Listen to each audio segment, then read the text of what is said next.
We're having issues going live on Instagram and no, pantigwagwa.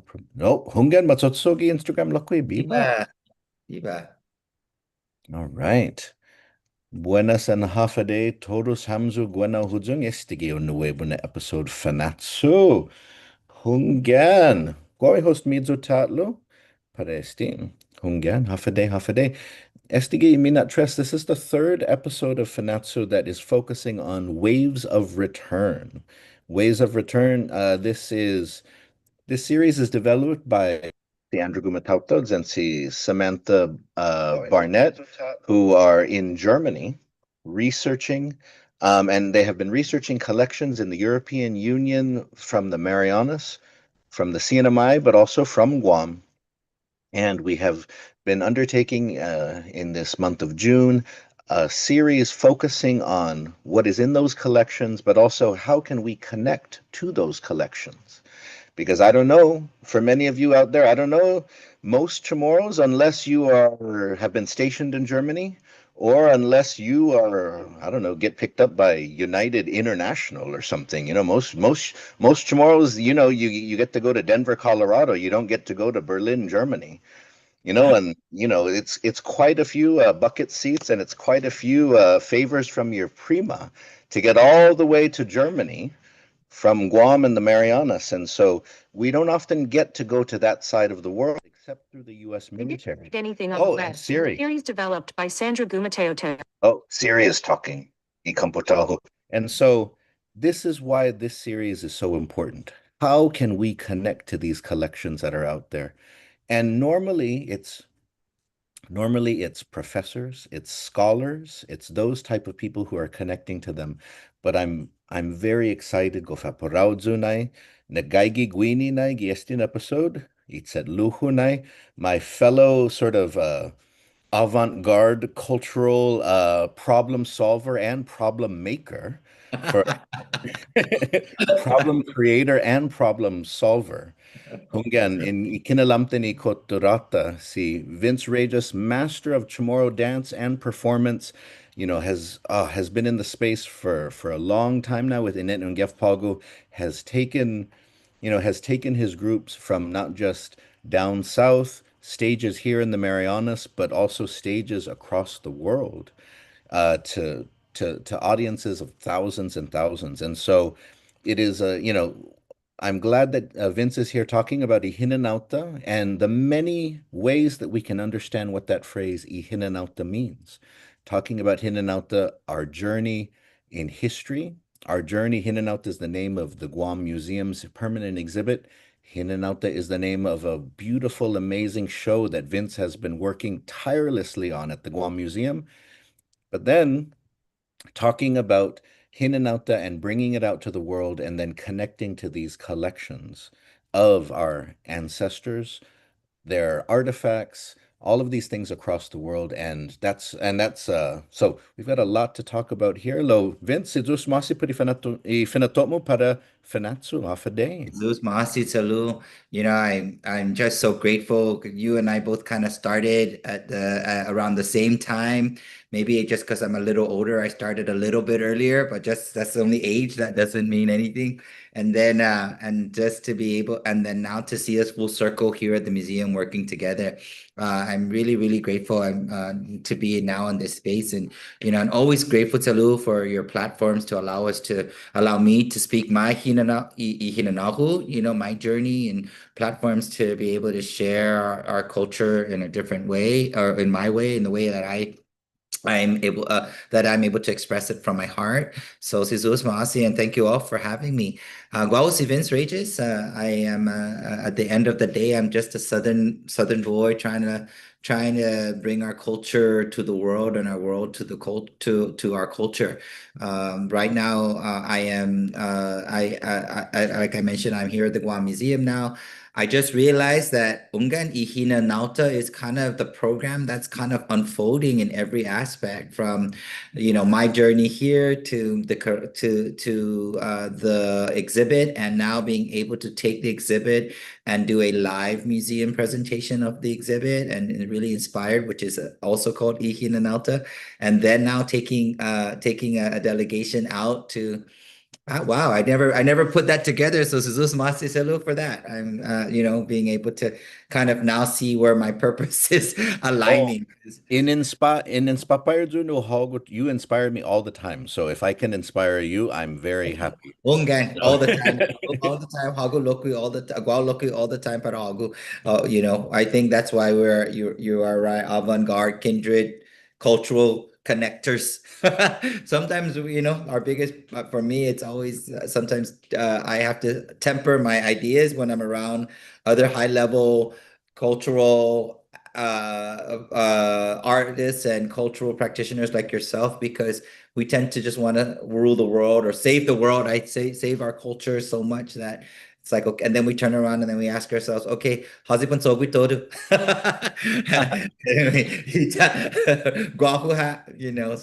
Ungan, thank you for having me. yeah, no, it's always a pleasure to talk to you and to get into some of these issues because I think what we're going to find in this conversation today is really, there's all different types of people that are working around our culture, working with our culture. And then, gifinot avant-garde, right? Those who are kind of pushing the boundaries of our culture in ways to inspire and to innovate and to Mhm, really push the imagination. mhm, And that's one of the things that I love about this is in the show that you're working on. And so, I really want to let's begin there sort of, you've been at the Guam Museum, you've been developing this show and esta podson how nu este na linala, you have been putting together shows for a while. You've been creating dances, creating songs of many types, contemporary, many of the younger generation today are familiar with some of the songs that have been popular on the radio, popular on YouTube, and then some of the chants and songs that you've put yeah, that you've put together have also become very prominent in cultural spaces. And mhm. then tell us about though the Hinanao-ta show that you are developing for the Guam Museum because you've been hard at work. I know, like, nos cuantos biay cada puengi na gi semana gi Guam Museum and dadanya hamzu. And Guru man matsotso man masahahalum hamzu. And so I think a lot of people, see there's people gathering, they're practicing at the Guam Museum several nights a week. And so tell us what is in store at this In and Out the show that you've been working. I see. Yeah. So I was actually, it was a conversation that we had when I first moved over with Melvin, with President Melvin Wampat Borja and the Lieutenant Governor, and the idea was to, as well as Leona Young, our administrator, we started to develop what would be, we started to talk about what would be the strength that I can contribute to the museum, and what can I do that makes sense to the museum, and what are the talents that I can bring.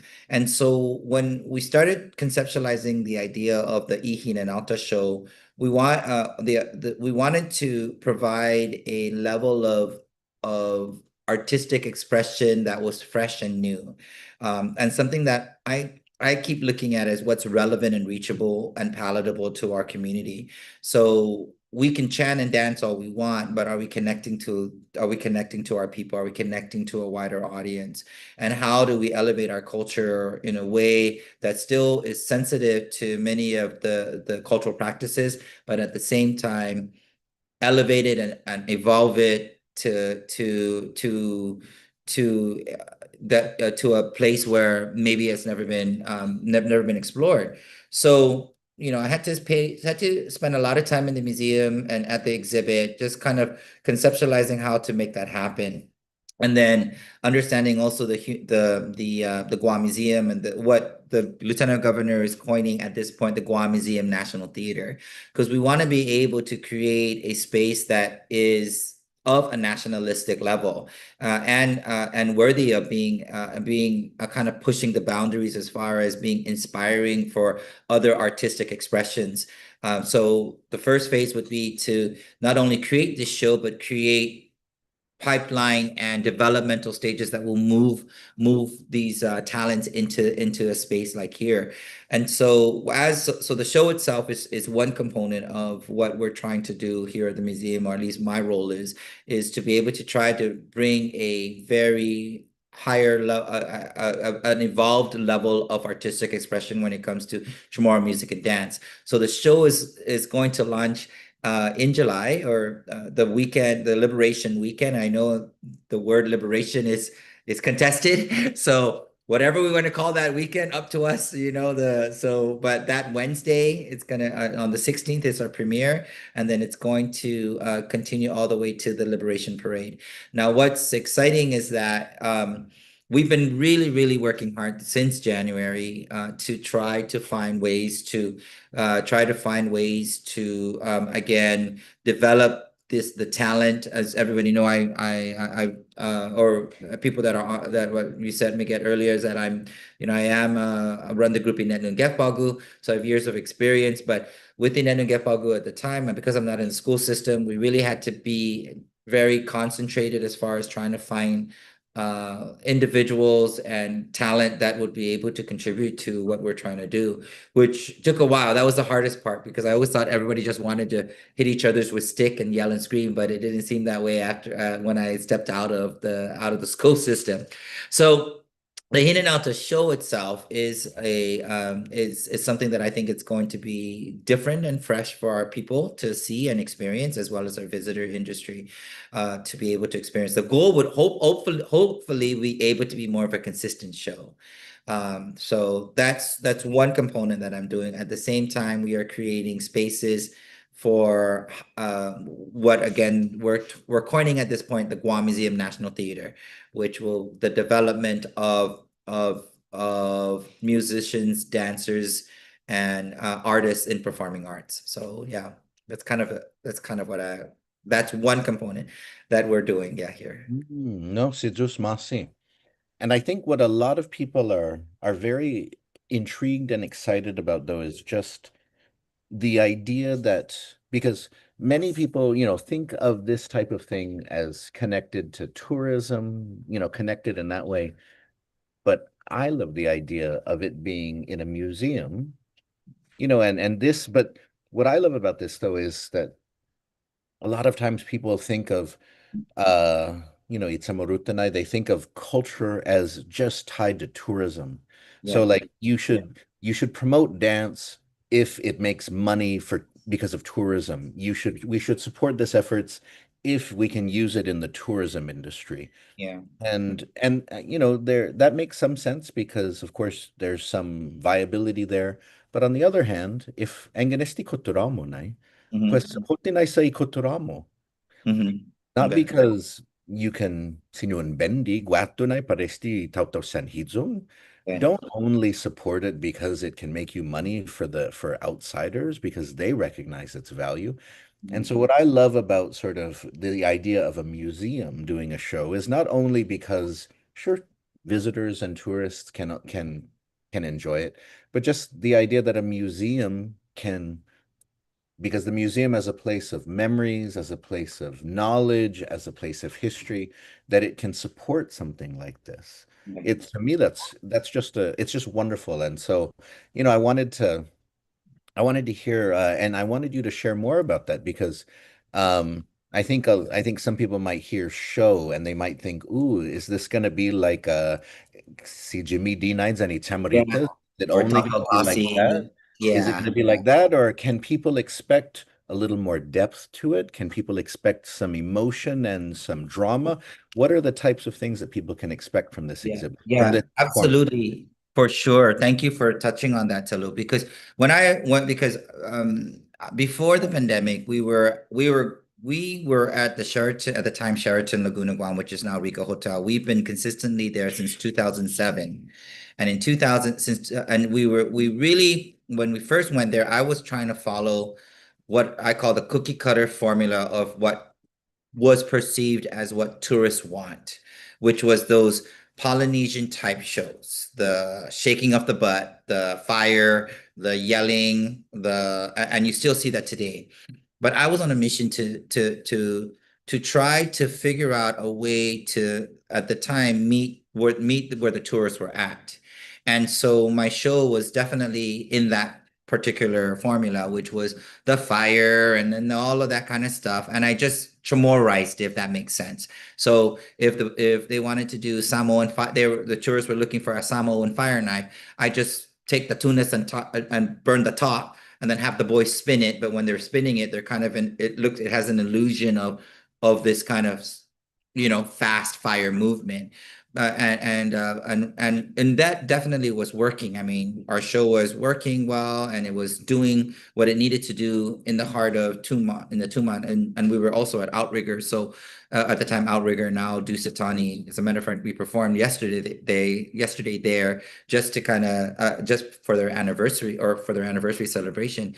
So I was look at the time. That's what I was looking at, and it seemed to have worked. But then through the pandemic, and as I started to journey away from the tourism industry, I wanted to look at ways that we can historically add more depth to our cultural presentations. Many and more, there's always this question of authenticity. Like, what did we do prior to colonial history? Well, we only know so much, and we can only go so far back. And that is the truth that we just all need to accept. There's nothing else we can do. So now there's this reconstruction that's moving on, an evolution. But I wanted to ensure, especially coming to the museum, that I pay close attention to the historical evolution of our culture. So you will see dances that I did about the war. You're going to see dances that I'm going to do that I did about that. You're going to see dances and music during the Spanish era. You're going to see dance and music in right after a post-war era, Americana, for lack of a better word. You'll see modern contemporary expressions as well. So it really is a real intentional show that's going to, I'm hoping, become a valuable component of the museum experience. So when people want, so it's not just, it's not, so we get to see all the things in the museum, like going through the exhibit, and then you're going to be able to see a living history performed through song and dance. So it's a very interesting take, but at the same time, I think that the storyline, and I think everything we're doing has a universal appeal all throughout. You're gonna hear, if you go to our show, you're gonna hear some familiar songs, some new songs, some songs that's gonna make you stand up and be so proud of who we are as Indigenous people. There's gonna be parts that's gonna make us really sad because everything that we've gone through. There's gonna, of course, have some fun parts of that we do at a guput, right? And that we do among friends. So yeah, for sure, I think especially now with the tourism industry and the focus on visitor industry, this is the perfect time for us to reimagine how we can reintroduce Chamorroism, Chamorro culture in a way that doesn't just appeal to our tourists, or what we think appeals to them 20, 30, 40 years ago, that they may think still works. And so I'm kind of on a mission, actually. Like I want to be able to contribute to our tourism industry, and I want to contribute to our overall evolution of our Chamorro culture. But at the same time, I want to look at how we can freshen that up. And so I'm hoping that this show does it. I don't know. We had one test run and it seemed like it worked. I mean, people were telling me it worked. So hopefully that would be the case again. So and a lot of the entire experience that we're creating here at the museum, at least in my role, and with you, Telu, with your role, is to be able to have our people and visitors really feel a sense of belonging and home, and a sense of being home, and that this is home, and this is who we are, and that our culture did exist thousands of years ago, and that it continues to exist, and that it continue to evolve. Yeah, that's it. Sidus Masi. Sidus Masi. We've already got a few people that are messaging asking, how can we watch this? Where can we watch this? And so Hungan, I'm telling people, Nanga, wait until you're liberated. Wait until you are liberated, and once you are liberated, Because we're all not liberated. That seems to be what is the word? Not as contested. Uh, well, determined. Mhm. That is yet to be determined. Self-determined. Yeah. But But if you have any questions, put favor, you can message them directly to me.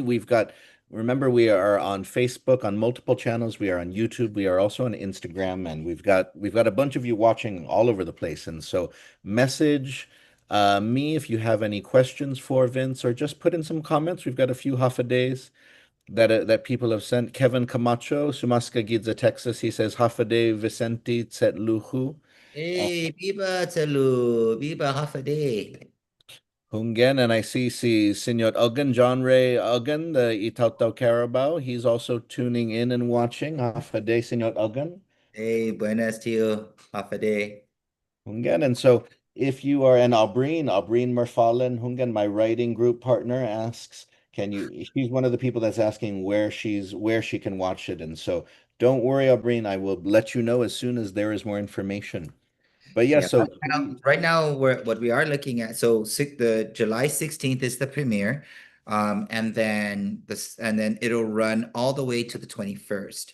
Right now we are preparing all the marketing packages together. We should be launching the next couple of days, but July 16th is the first premiere. 17th, 18th, 19th, 20, 21. There's two shows on Saturday, two shows on the Monday.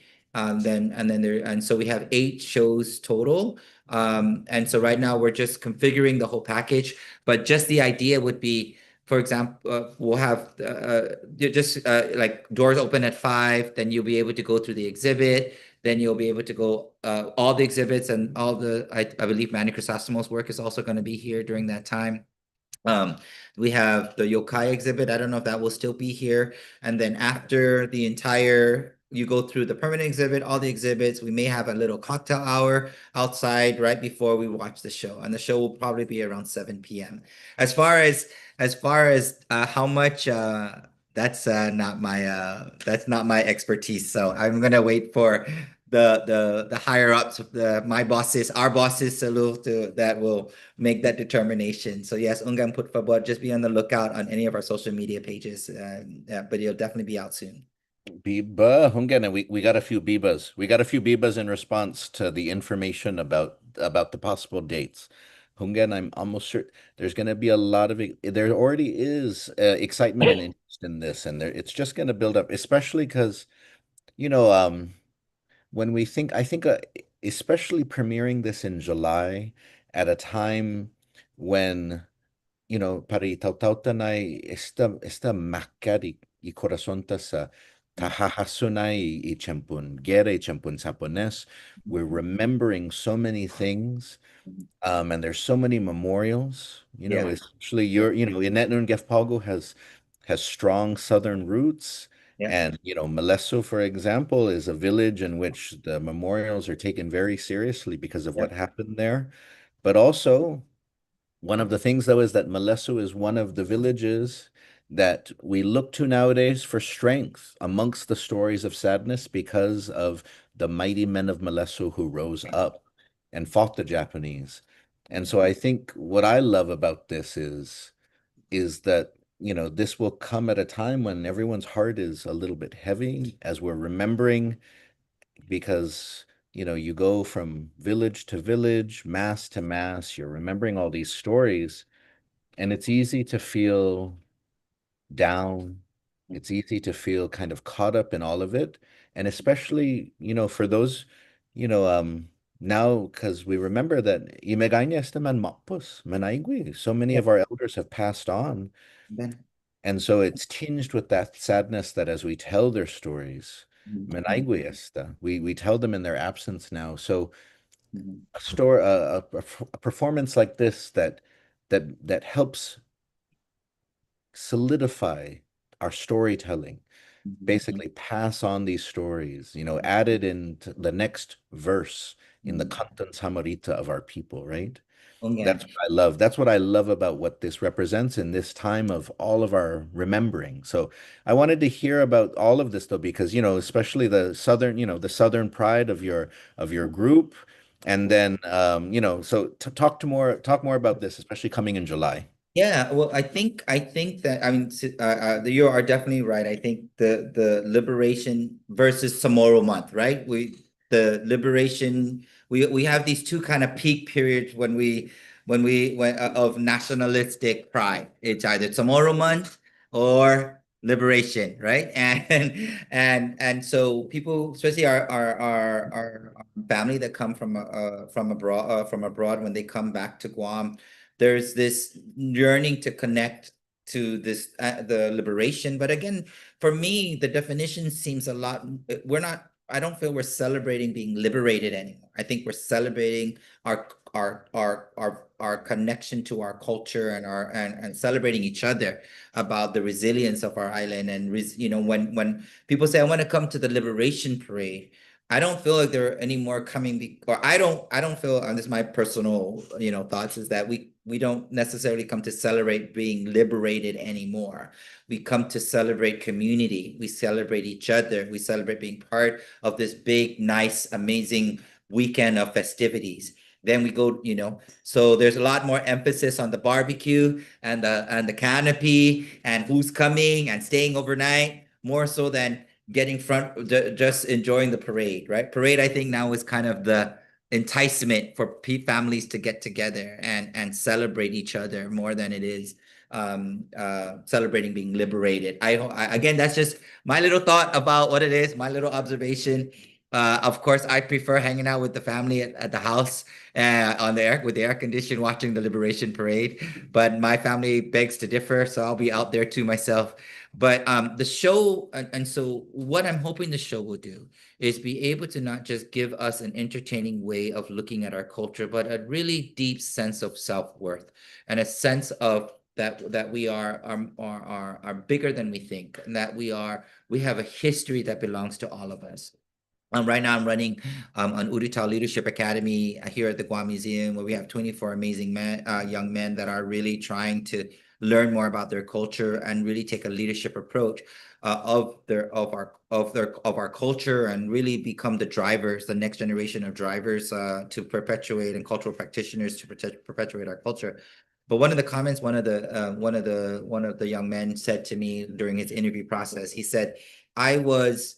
I'm only 1/3 tomorrow, but that just means that I have to work more. I have to work extra hard to prove my tomorrow self. And I thought that was so different than what maybe my generation would have felt. We're like, oh, we're only 1/3 tomorrow, so I don't need to worry about that. Let me focus on the other parts that I'm more tomorrow. But the truth is that we're all tomorrow, and we're all equally the same, no matter whether we have 1% or we have 50%. We're all the same. So I think I'm hoping that with this is it's a different way of looking at our culture, and a way to really truly experience the history in its human form, in a very human present moment form.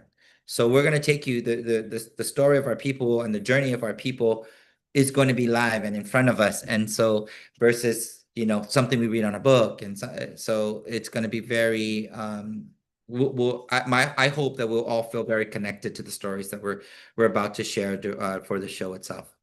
Biba, Biba. And so let's transition now. Let's transition now. And let's talk about I Hinanao para Europa. Let's talk Okay, about the good. trip to Europe though, because you have traveled a lot. You've taken you've taken Inetnon GefPågo on a number of trips like this over time.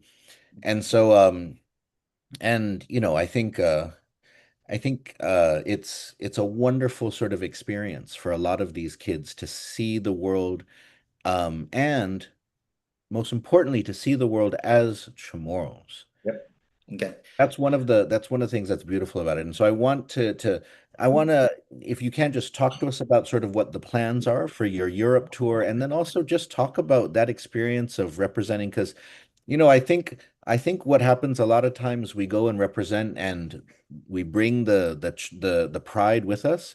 But a lot of times, sometimes people feel like you're representing America, or you don't know how to Yeah. represent. Yes, yes, yes. Kinatano, diki kinatautau hadzidzu, naigi esti na donkulu na mundu. Yeah. But when you go as part of one of these tours, people want to know about your culture, and Yeah. so you need to step up. And so, talk to us. Quentusiam por favor, por este. Yeah, no, Malika, no. So I mean, I always say that what these tours does to all participants is it forces the identity crisis. When you are here on Guam, sometimes it's easy not to pay attention to our culture. It's easy because it's there, you know. We practice it all the time, or we don't practice it at all. But we're here on the island, and when we're here on the island, it may not be so in front of us as far as the critical the what I would consider us as a fragile culture, a fragile identity. Everything right now is very is our languages, you know, all the things with our language, all the things with who we are, all the kind of influences that are kind of now kind of I would say steamrolling through our lives.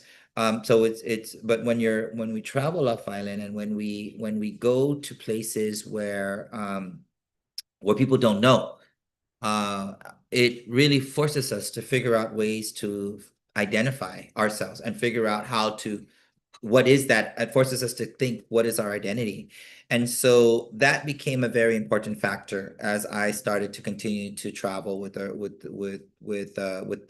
members of Inetnon GefPågo, especially being in the South, right? Everyone believes that in the South we're probably a little bit more connected culturally, and we practice. But even there, even where my even living in Molesto, there is still a disconnect.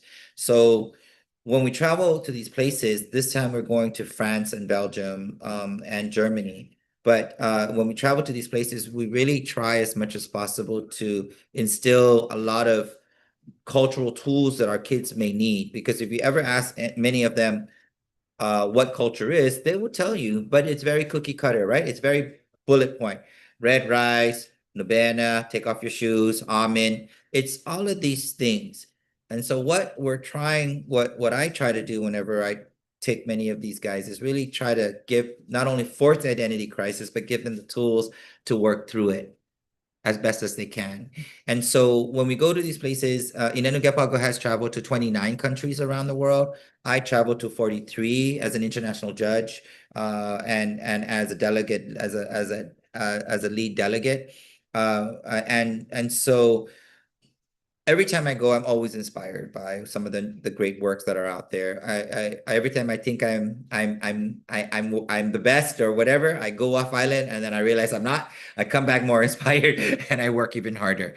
And so the intention for this particular delegation became extra special because we were through the invitation with Andrew Gumatauta and Samantha Barnett to be able to visit some of our ancestral remains and ancestral artifacts that in the Berlin Museum, that I thought was just an amazing thing for our kids our delegation to experience, because not only are we going to build them to promote our culture, but then we get to go and Fangay Respeto and show our respects to our elders, our ancestral remains, and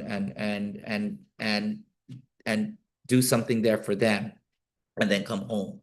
The whole goal is to build more cultural practitioners and this awareness with members and the delegates to take an extra, I guess, wider approach, or look at Guam and look at our culture in a outside of being on the island, so they can come back and really feel the need to continue in the movement. Yeah, so that's that. And so what happens when we do go to some of these countries, for example, when we go to some of these countries, these festivals are part of the Federation of International Dance Festivals, which I sit as chairman of Oceania under, or what we call FIDA. And there's other international festivals that are out there, and umbrella organizations that are out there. So what we do is we're usually, when we're in these festivals, we're connected with other countries, for everywhere from Argentina to Uzbekistan to Kazakhstan to Brazil, all these countries, and everyone is performing and doing their own folk dance. And so when we go there, not only are we going to be doing all these kinds of performances, or we're going to be doing art performance, but we get to learn from everyone else that's out there too. And the amazing thing is when you see the light bulbs that open for those that have never traveled beyond the island or have never traveled beyond the United States, to see that there is that everyone else is celebrating their culture. And so I think that there's also a sense of empowerment when the members come home, because they realize that there is a large percentage of actually everywhere around the world is perpetuating their culture in some way or some form. Oh, that's bonito, and because that's when you think about it, that's really the start of the Chamorro Renaissance in Yeah. some ways is after World War II, and there was this push by so many to Americanize, to kind of not pass things on, to not talk to children, whether in the States or in the Marianas, about what does it mean to be Chamorro, to kind of put that aside, let them focus on becoming the Brady Bunch, the brown Yeah. Brady Bunch, Yeah. Yeah. or the light brown, or in my case, like the light brown, the Chamauli Brady Bunch, you know, but then what we see is, right, and it's so good that, it's I love the way that you bring that up, though, that part of the identity crisis, it almost requires that you look at other people to help Yeah. understand yourself. Yeah. And so if because when you think about Festpac, like islanders from Guam saw islanders in other places, and those islanders in those other places were fine, dancing around in loincloths or with coconut leaves. Yeah. And Charles and Guam were like, "Oh, you're naked. Oh my Yeah. goodness." And they're like, "So you used to be naked?" And I think to add to that is that when there's an absence, there's sometimes a need, right? We Mm, all So when we travel off island and they ask, why don't you speak your language? They'll ask questions, what state are you from? Those comments that come out very regularly. And then you're hearing everybody else speaking their language, and then we're the delegation that's not. That forces the need to come back and learn more. My journey actually started that way. I was that generation that was raised that was not what that our parents wanted us to melt.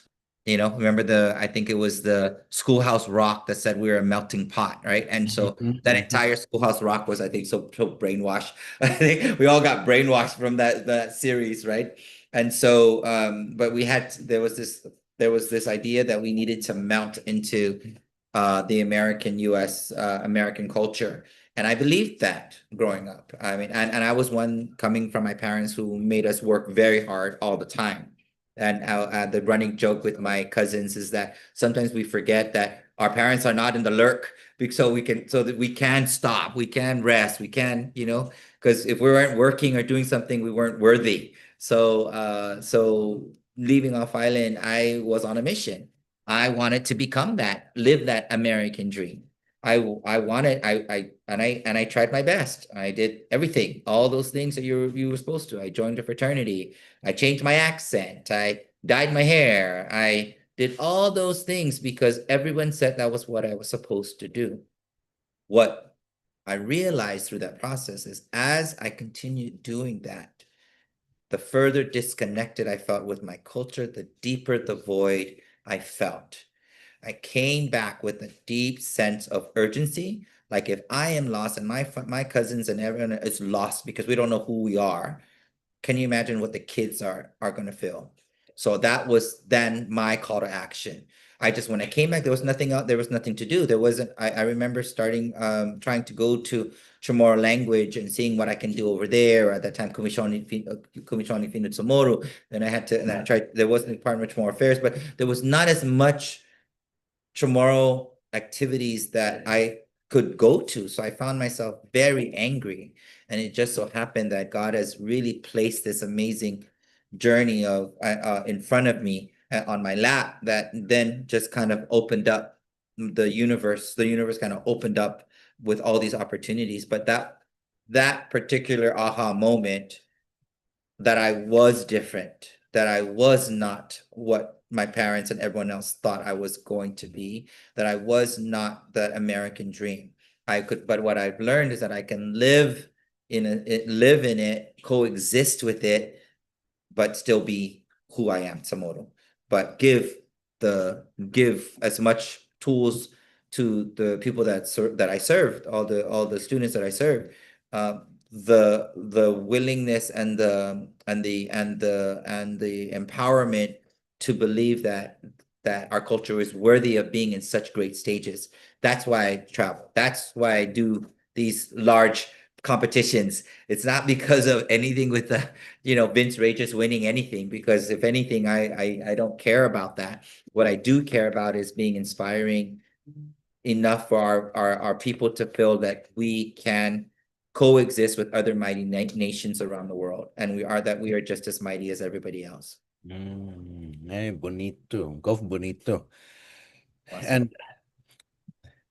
And so one thing that let's focus in now on the issue of the museum collections in particular, because I think, this issue of repatriation is one that is becoming, it has always been a big thing for indigenous people because indigenous people have such histories of things being stolen, things being taken, but now increasingly our communities have become more comfortable and more adept at asking for things back, insisting on getting things back, strategizing on ways to get things back. But there's always these barriers. There's always these frustrating barriers. Like one of the biggest things though is that as time passes, sometimes you may not even know what has been taken from your Mhm, islands. mhm. You may not have any idea who took them, and you may have no idea where they ended up. Yeah. Every once in a while, for example, as the curator for the Guam Museum, I hear that there is this item or this bone, like a remain, ancestral remain from a Chamorro person in this random place somewhere in the world. And trying to track down and figure out, sometimes it's really easy to figure out how it ended up there. Sometimes it's difficult, and sometimes you find grisly things. Like you find that in the past, museums used to buy bones. They would Wow. literally go and buy bones from different places so that they would, or universities would buy them so that they could study them, different peoples from around the world and so on.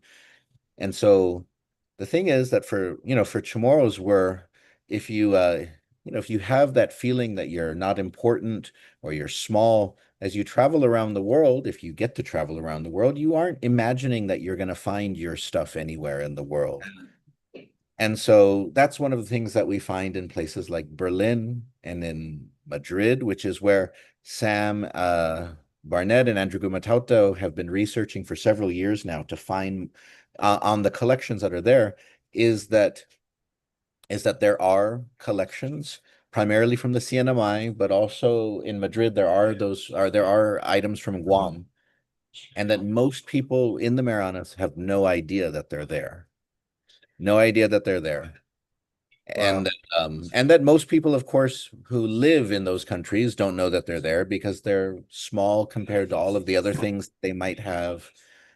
And so it's it's one of those things that, if you are a people of just a few 100,000 and your collections are in these museums on the other side of the world, it can be difficult, Yeah. to get access to them, to find ways to even find out where they are. Mhm, mhm. Right. And What so, I mean, when I was dumbfounded actually when Andrew and Samantha first talked to us about it and about 20 skulls being, that they have a collection of 20 skulls and just all of that. And I wasn't even, for me, it wasn't even saying, "Oh, we gotta see it." It was more like we gotta show respect. We gotta. It's like when somebody's sick, right? When someone's sick, you go to the hospital to check.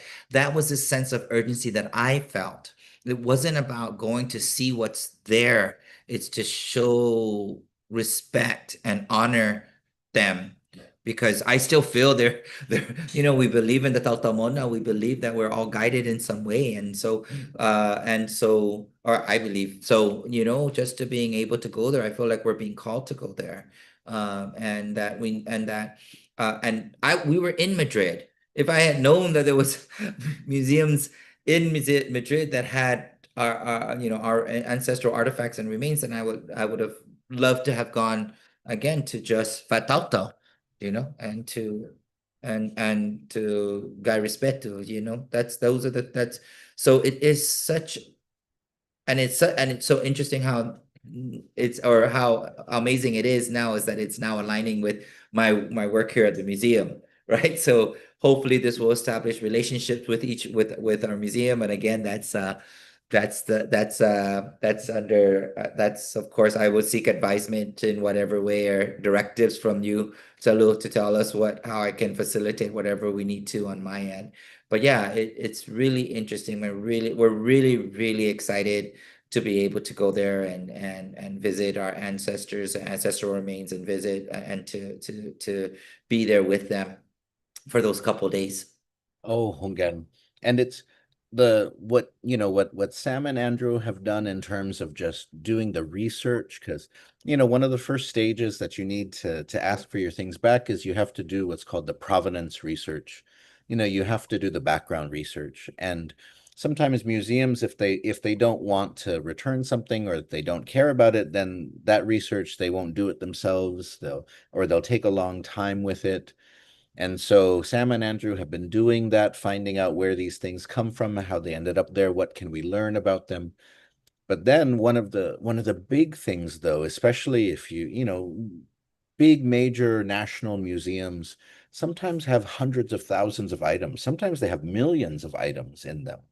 Um, And so what might be very precious to us might not matter to anyone there. And so they might just not care, or they might care just enough not to want to give it back or to deal with it. And so what all of you are planning in terms of trying to bring out Senora Francis, and then also trying to facilitate you and then your dancers and your musicians to extend as part of your European tour, but to go there and to Fatauta na I Respeto, to mhm. sort of bring the contemporary energy, the spirits, right, Yeah. of the Chamorro people to that site is so important, because these are pieces that have sat in rooms for a long time, and haven't who know and it's important. One of the things that I always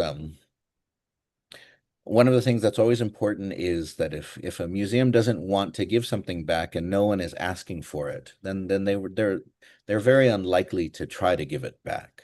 Mm. But if people show up, so for example, if Senora Francis Sablan from the CNMI comes, and Siñot Vince Reyes, and then his dancers come and they show up, and Mangay respeto hamsu, you don't need to be disrespectful, but you come up and just basically say, we're here to honor.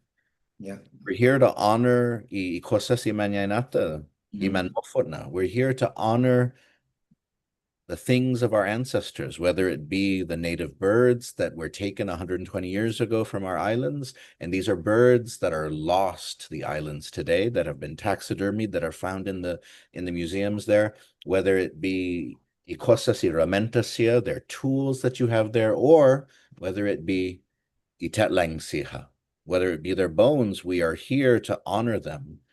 And that's important because it shows the museum that these are not forgotten.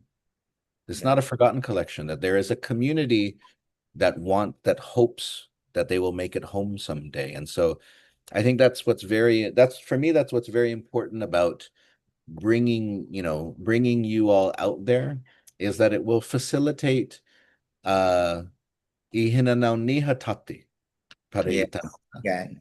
It will Okay. absolutely facilitate it because it will remind those who are far away, those who may not even know what a Chamorro person is, that there are living, breathing people who are connected to these and who would still like them back someday. Yes, wow, beautiful. And you just took it another circle back. So I know it wasn't just our journey there, but we're facilitating our ancestors' journey home. Ah, that's amazing to look.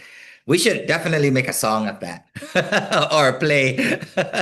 Boy, Punganai. And I'm hoping that you do while you are traveling out there, because I know that they weren't able to join, but you're gonna have people like Microchild, Shannon and John with you on this trip. And I hope that you do create a song about traveling out there and then, because this coming year, we're gonna bring back some of the first artifacts from the Hornbostel collection in the Bishop Museum. In a few months, it's very likely that the Lati that are at the Bishop Museum will come home, and so Wow. all of this is just part of our efforts to bring them home. And so I'm very excited that Hamzunides and Inetnon GefPågo, that you are part of it, and it all aligns perfectly with your efforts to create this new show, to Yeah. train, new talent, new cultural, proteges in this. And so you mentioned earlier the Ulitao program. And Yes. so how is it going? Because I've had the chance to work with some of those boys, and some of them are very eager and excited to know more about culture and history and so on. So Yeah. how has that program been? Very, very good. We're just so grateful. Right now they're learning carving. Last week they learned talaza. The week before they're building a hut. So it's a real intense 6 week course on really trying to again build these young Chamorro Uritos to become cultural leaders eventual cultural leaders and so how it all started actually was in January, I think it was in January, it was a youth, it was kind of a, it's called, we called it the Sengwai Zahagwan Youth Conference. And but it was focused on music and dance and music. So we had like some mentors like our president Melvin Wampabor, he came and helped with creative writing. We had Jed and Frankie McJohn came and to do some music and as well as myself and Nick Flores Rice, who was working on. I was working on dance, and Nick was working on singing. And we wanted to create to look at or have our those that participated kind of go through these workshops. Well, it ended up that most of the schools that said they were going to go didn't go, and the only school that really came was FD. And through the assistance of their teachers, Siñot Ryan Leon Guerrero. So we went to FD. I mean, so FD came here, and it they were all dispersed into doing all these workshops. And then it was in passing when we're like, hey, this is kind of what a Guma Urita would be. Those of you who don't know, Guam Museum was a place where the young men would go to become warriors and protectors of their clan and basically learn how to become a man. And of course, it was banned because of some of the other practices that was done in the Guma Uritao, and eventually that particular practice died. But what we're realizing, or at the time, was like, hey, I think it'd be cool to kind of do something. It was kind of very surface, like, oh, what don't we think about doing something for tomorrow month, maybe something like that. So then from that idea, we tried it in tomorrow month, during tomorrow month, and we had Uritao practices, or we tried to do an Uritao workshops that were again very specific and centric to the men's traits, right? So we had carving, we had slinging, and all that other stuff. And then from that idea, because of the success of that, we decided let's try to make this into an academy. And so through Department of Youth Affairs, who was able to help fund some of the boys' time with us. Art Space Guahan also jumped on to because they were able to help fund instruction or the instructors. And of course, the Guam Museum and Department of Foreign Affairs, we were able to then say, okay, let's try this Uritao Leadership Academy.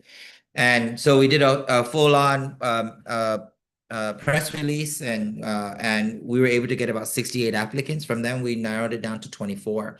Um, uh, so we have, and so there's 24 young, eager gentlemen that are here wanting to perpetuate culture and to celebrate it and learn more. Very eager. I'm glad, and we are really giving them a true holistic, I think, approach as best as we can. So they spent 2 hours doing museum stuff. So they actually, I was jealous because they were able to see the Hornbostel collection and touch it with gloves. But but they're learning everything in the museum, front of house, back of house, and then we dive deep into tomorrow in chant and dance, and then we dive deep into other cultural arts that they're doing right now. So right now they're all getting ready to go carve. And the carving is special for us because they're learning under Master Carver Tun Greg Pangilinan. And so we even added other things like jujitsu, although jujitsu is not Chamorro culture. There is a historical account that the boys would wrestle. Um, that was an idea. Hungyan? Oh, Hungyan, no, Get and them to wrestle. you gotta hybridize. You have to also meet the youth halfway sometimes too. And Okay. so Yes, if yes, yes. and And that get was one of the things that we're learning is that especially again, I'm not because I'm not in the school system anymore. Before I didn't have to worry about marketing. I didn't have to worry about recruiting. I didn't have to, they just showed up. And because we had been in existence for a while and we were already at the point where their uncles, their cousins were part of the group at one time. And so it was a very easy enrollment for me. It would even up to the point where I had a waiting list of students. But what I've learned is that now there's a now not being in the school system, I'm realizing that we need to meet them where they're at. There is a disconnect. I'm feeling like many of our young folks feel that cultural perpetuation and promotion and dance is all them. It's not me. It's not us. It's not, I have to worry about academics. I need to worry about sports. I need to worry about all those other things, which is great. But what I'm seeing is that there is now this kind of blurred line of how tomorrow they want to become or they can. And a lot of it now may not be their fault. It's just that they don't have the access to it. So a lot of times our kids say, I want to be tomorrow. I want to be more tomorrow. I want to learn more about our culture. I want to dance, but I don't know how to start. I don't know where to start. And then on the cultural practitioner side, we're like, these boys don't want to know anything. They don't want to talaza. They don't want to do this. But really, it's what I'm starting to observe is that all we need to do is create the access, and then it'll happen. And so yeah, we have 24 eager young gentlemen that just want to do great things for our culture and learn and really soak up what they can here at the Guam Museum. And what better place than the Guam Museum to kind of facilitate that? Now we're in discussions with the Guam Department of Education because they saw the interest. Now we're looking at expanding it. And so we have many things. I've only been at the museum for 7 months, 8 months, and already we're really just trying to give another arm to or create another arm for the museum experience. So yeah, I'm este truly. mega bedomo na este mega bedomo giano na That's why Tisina Zumango. lo ayade esta kana makunai ichampota lo. I want to give you a chance if you have anything final that you want to share or plug, sort of anyone that you want to thank, for example, too, or any final shout outs that you have as we close out this episode. Of course, I'd like to thank the staff and management of the Guam Museum for all they have done to continue to support, I say, my crazy ideas. I'd like to thank the board of directors of Inetnon GefPågo as well as the Lewis Prize for Music for allowing us to have some funding to be able to support some of the programming that we have going on. On the Inetnon GefPågo side, I'd like to thank the staff. I mean, all the participants that are just daring enough to come in and try something new, something different. And yeah, Lieutenant Governor and everyone that has made this day possible, everything that we're doing to this day make it possible. But Yeah, I'm just truly grateful to be here. I think that I'm really excited about the show. I'm really excited about our journey to Europe. I'm also excited about the journey into finding again many opportunities for our young folks to really celebrate and elevate our culture. So Sisus Masi and Hagulo Kutalu, I'd like to thank you for everything, and everything you've done for our island, our people, and Paraguay. Ay, Hogomos, Hogomos. Ay, si Zeus Masi Vince and si Zeus Masi no Hamzu todos pueden agad zanin kung wakis episode Fanachu. Adios.